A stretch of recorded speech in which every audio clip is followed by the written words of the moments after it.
இப்பொழுது நாங்கள் 45வது வினாவுக்கு வந்திருக்கின்றோம். ஹெலிக்கல் ஸ்ட்ரிங்கில் சைவரசம் 1 கிலோகிராம் திணிவு இணைக்கப்பட்டுள்ளது.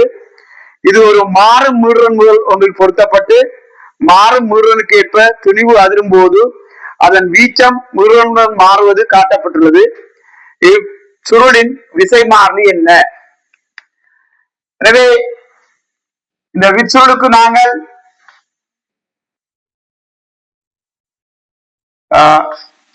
FMA பாவிக்கும் போது எங்களுக்கு அதிகூடிய நீட்சி வீச்சமாக அமைய K×A சமன் M இங்கே அதிகூடிய ஆர்முதலாக A ஒமேகா வர்க்கம் அமையும்.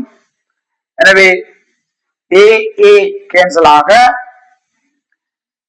K சமன் M அதன் திணிவு சைவரசம் 1 ஒமேகாக்கு பதிலாக நாங்க 2πf என எழுதலாம். 2πf வர்க்கம் சைவரசம் 1 தர 2 வர்க்கம் 4 π வர்க்கம் F வர்க்கம். இங்கே அதிகூடிய வீச்சத்துக்குரிய மீறுனாக இங்கே 2 ஹெர்ட்ஸ் உள்ளது. எனவே சைவரசம் 1 தர 4 தர π வர்க்கம் 10 தர 2 வர்க்கம் 4. எனவே 16 நியூட்டன் மீட்டர் -1 மூன்றாவது விடை. இந்த வினாவில் அவர்கள் நிறைய புறக்கணிப்பதாக கருதித்தான் இந்த விடைக்கு வந்திருக்கிறார்கள் நான் நினைக்கின்றேன். சிறிய ஒரு வழி இருப்பதாக நான் உணர்கின்றேன்.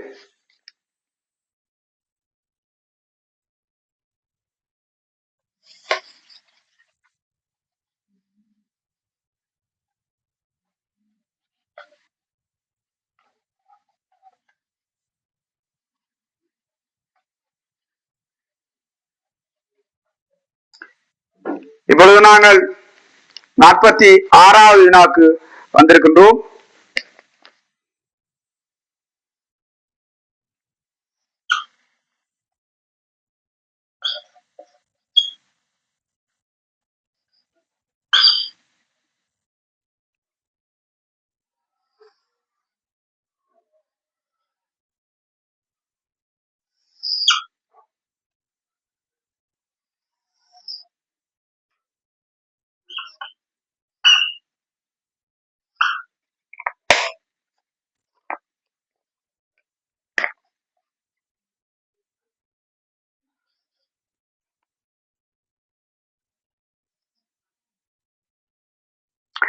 குறித்த வாயுவிற்கு ஏயிலிருந்து பிக்கான மாற்றத்தின் போது மாறா கனளவில் 100 ஜூல் வெப்பம் வழங்கப்பட்டது.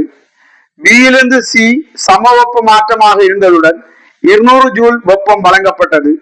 சியிலிருந்து ஏக்கான மாற்றத்தின் போது 75 ஜூல் வேலை செய்யப்பட்டது எனில் ஒரு முழுமையான செயற்பாட்டில் வாயுவால் செய்யப்பட்ட வேலை. ஏயிலிருந்து பி சம கனளவில் நடக்கின்ற ஒரு மாற்றம். எனவே இங்கே டெல்டா W 0 அமையும். பியிலிருந்து சி சமவெப்ப மாற்றம் என்றபடினால் டெல்டா U 0 ஆகும். ஆகவே செய்யப்பட்ட வேலை டெல்டா W1 டெல்டா Qக்கு சமனா இருக்கும். எனவே அங்கே 200 ஜூல் பியிலிருந்து சிக்கு 200 ஜூல் வெப்பம் வழங்கப்பட்டிருக்கின்றது. ஆகவே செய்யப்பட்ட வேலை 200 ஜூலாக அமையும். சியிலிருந்து ஏயில் டெல்டா W 75 இங்கே கனளவு குறைவதால் நாங்கள் வாயுவின் மீது வேலை செய்திருக்க வேண்டும்.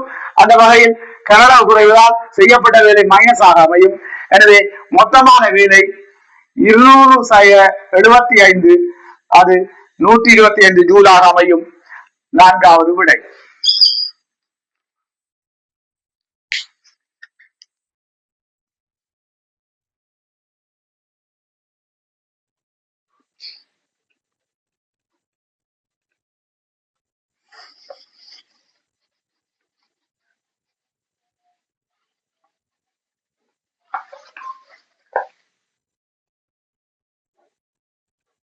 இப்பொழுது நாங்கள் 47வது வினாவுக்கு செல்வோம். இந்த வினா எவ்வாறு 47வது இடத்தில் வந்து அமைந்தது என்பது எனக்கு ஒரு புதுமையாக இருக்கின்றது.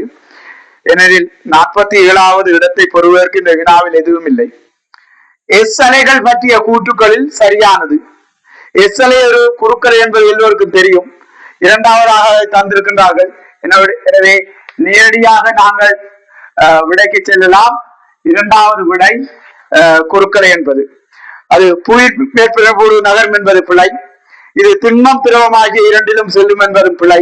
பியலை மாத்திரமாக செல்லும். இது மின்காந்த அலையாகும் என்பது பிழை. அது ஒரு பொறுமுறை அலை. பியலையை விட வேகமாக செல்லும் என்பது பிழை. ஏனெனில் பியலையை விட எஸ் அலை வேகம் குறைந்தது. எடுத்த உடனே எங்களுக்கு தெரியும் எஸ் அலை குறுக்கலை என்று. நேரடியாக நாங்கள் விடைக்கு செல்லலாம். இரண்டாவது விடை.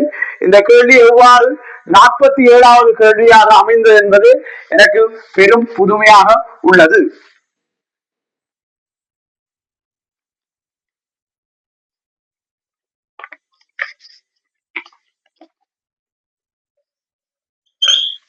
இப்பொழுது நாங்கள் 48வது வினாவுக்கு செல்வோம்.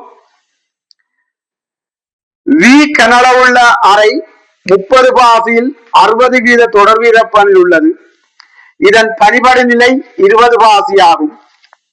2V கனளவுள்ள அறை 20 பாசிலும் 80% தொடர் வீரப்பனிலும் உள்ளது. இவ்விரண்டு அறைகளும் ஒன்றாக இணைக்கப்பட்ட போது அதன் வெப்பநிலை 24 பாசி ஆகியது. சேர்க்கப்பட்ட வளியின் புதிய தொடர் வீரப்பதன் என்ன? 30 பாசி 24 பாசி என்னும் வெப்பநிலைகளுக்குரிய நிரம்பல் தனியப்பதங்கள் முறையே 30 கிராம் மீட்டர்-3, 20 கிராம் மீட்டர்-3. தரவுகளை ஒழுங்குபடுத்திக் கொள்வோம். இது வி கனள உடையது. இங்கே 60% தொடர் வீரப்பதன் இருக்கின்றது. 30 பாசில் உள்ளது. இன்னும் ஒரு அறை 2V கனள உள்ளது. இது 80% தொடர் வீரப்பதனில் உள்ளது. இது 20 பாசில் உள்ளது. இப்பொழுது 30 பாசி 24 பாசி 20 பாசிக்கான நிரம்பல் தனிரப்பங்களை நோக்குவோமாயின் 30 பாசிக்கு 30 கிராம் மீட்டர்-3 என தந்துள்ளார்கள். 24 பாசிக்கு 20 கிராம் மீட்டர்-3 என தந்துள்ளார்கள். இதற்கு தரவில்லை. அதை நாங்கள் எண்மண்டு எடுப்போம். அது எங்களுக்கு தெரிய வரும்போது பிரதியிடலாம்.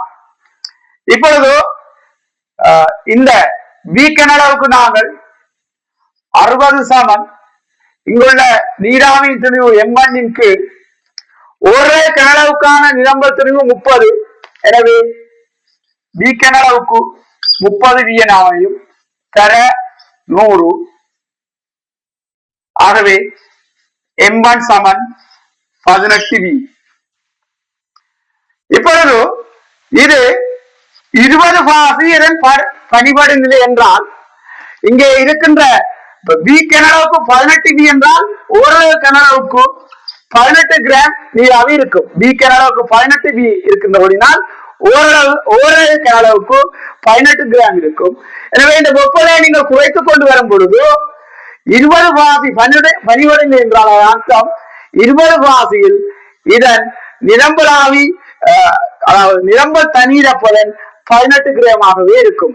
எனவே இங்கு M 18 கிராமாக மாறுகின்றது.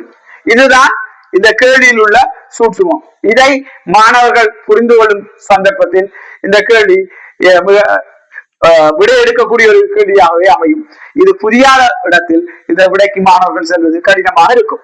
இப்பொழுது நாங்கள் 2Vக்கு கனடாவுடைய அந்த அறைக்கு செல்வோமாயின் அங்கு 80 சமன் அங்குள்ள நீராவியின் திணிவு என்று என எடுப்போம். ஒரே கனடாவுக்கானது 20. இங்கே 2V இருக்கின்றது. எனவே 20 into 2V 40 V தர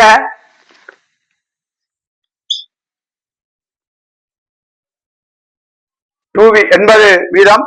இங்குள்ள நீராவியின் அளவை நாங்கள் மதிக்க வேண்டும். 20 பாசியில் நிரம்பலாவி திணிவு 18. எனவே 18 வி. எனவே M2 சமன் 8 தர 18 வியின் கீழ் 10. அதாவது